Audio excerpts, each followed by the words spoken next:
بسم الله والصلاة والسلام على رسول الله. اللهم صل وسلم وبارك عليك يا حبيبي يا رسول الله. السلام عليكم خياتي، واش راكم؟ ان شاء الله راكم بخير ومهنيين. كما راكم تشوفوا خياتي، اليوم جيتكم بهذه الوصفة او بهذا الطبق التقليدي اللي بزاف بنين وسهل في نفس الوقت. نقولوا بسم الله ونبداو في تحضير الطبق ديالنا. كما راكم تشوفوا خياتي، عندي طرف تاع الدجاج، يعني طرف تاع الدجاج ديروا على حسب افراد العائله. في طنجره نخليها تسخن، ندير فيها شويه تاع الزيت، يعني نديروا الزيت شويه بزياده خياتي على بالكم. الطبق التقليدي هذه تحب ليدام، ندير واحد 5 مغارف كبار مع مغرفه كبيره تاع المارغرين او الزبده او السمن اللي عندك. نخليها تسخن مليح، من بعد ندير هذوك طرف تاع الدجاج. هنا لازم نقلو هاد الطرف تاع الدجاج خياتي، نقلوهم مليح قبل ما يعني ما نديروا التوابل ونديروا كامل المكونات راح نديروهم من بعد. يعني لازم نقلوهم مليح باش يعطونا بنه. وهنا النار لازم نقوي النار باش ما يخرجناش الماء ديالو الدجاج. وكان تنقصوا النار راح يخرج الماء. هذه يا خياتي نقوي النار ونقليوهم مليح مليح. من بعد باش نبدا نضيف التوابل. يعني وصفة سهلة سهلة خياتي وبزاف بزاف بنينة، سورتو كي تجي حارة. يعني اللي ما عندهاش دراري صغار دير الحر، واللي عندها معليش. ولكن السر تاع البنة في هذه الوصفة هي الحر. هنا نديرو ملعقة كبيرة تاع الطوماطيش او معجون الطماطم، نقليها كيما راكم تشوفوا خياتي باش ما تعطينيش قروص ديال الوصفه ديالي او الطبق ديالي. نقليها كيما راكم تشوفوا، وحنا النار مازالها قويه. عفوا، يعني نعطي لها وقتها في التقليه.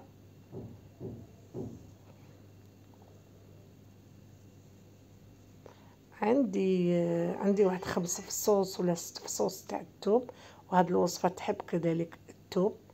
كاين اللي يديروا لها البصل، يديروا الثوم مع البصل. يعني الطبق التقليدي او هاد الوصفه يعني الاصليه ما يديروش فيها البصل. هنا عندي كما قلت لكم واحد 5 فصوص ولا 6 تاع الثوم، كنت رحيتهم، درت التوابل، درت راس الحانوت، قزبر مرحي، فلفل اسود، الملح، وديروا الكمون. يعني الكمون مكون اساسي او تابل اساسي في هذه الوصفه. يعني انا دائما ننساه، مانيش عارفه علاش. عندي كذلك الملح، وعندي شويه تاع الكركم، وعندي كذلك العكري اللي هو البابريكا.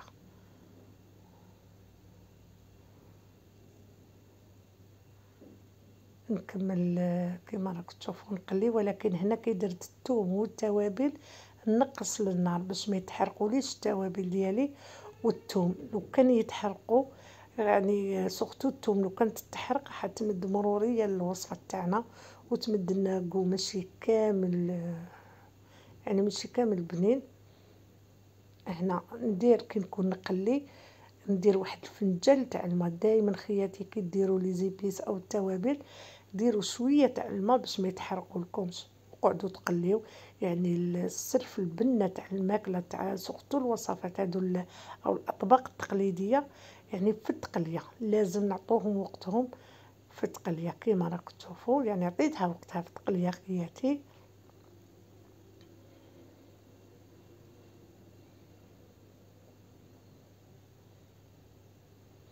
من بعد نجيب الماء سخون، نمرق بالماء سخون